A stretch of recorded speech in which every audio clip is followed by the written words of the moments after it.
आज जागतिक महिला दिन।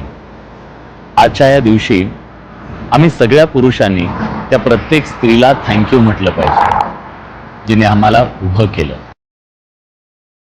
मलाही आज थँक्यू म्हणायचं माझ्या आईला, जिने मला जन्म दिला, जिने कधीच हरू दिलं नाही। जन्म आईने दिला, पण वाढवलं माझ्या यशोदेनं।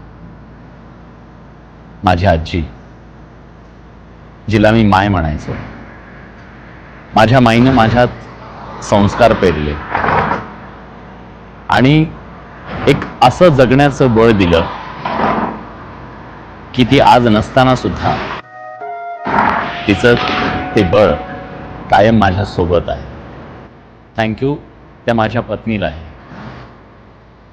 जी संसाराचा गाडा आज माझ्या बरोबरीनं हाकते, जिने काही नसतानापासून काहीतरी असतानापर्यंतच्या प्रत्येक क्षणात साथ दिली। प्रत्येक सुखदुःखात खंबीरपणे ती उभी राहिली। अगदी स्वतःचा प्राण पणाला लावून सुद्धा जिने बाप बनण्याचं सुख दिलं। थँक्यू त्या मैत्रिणींनाही म्हणायला हवं, ज्यांनी आयुष्यात प्रत्येक वाटेत साथ दिली, प्रेरणा दिली। काही चुकलं तर कान धरलं। थँक्यू त्या लेकीलाही म्हणायला हवं, जिच्यामुळे आयुष्यात आनंद भरला गेला, आयुष्याचं पूर्णत्व जिच्यामुळे मिळालं।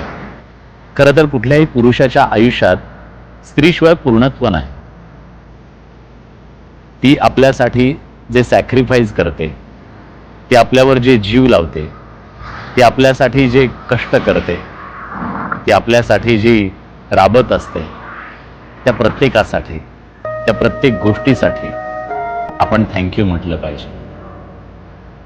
त्यांचं आपल्या आयुष्यातलं ते स्थान नसेल तर आपण अपूर्ण आहोत मित्र।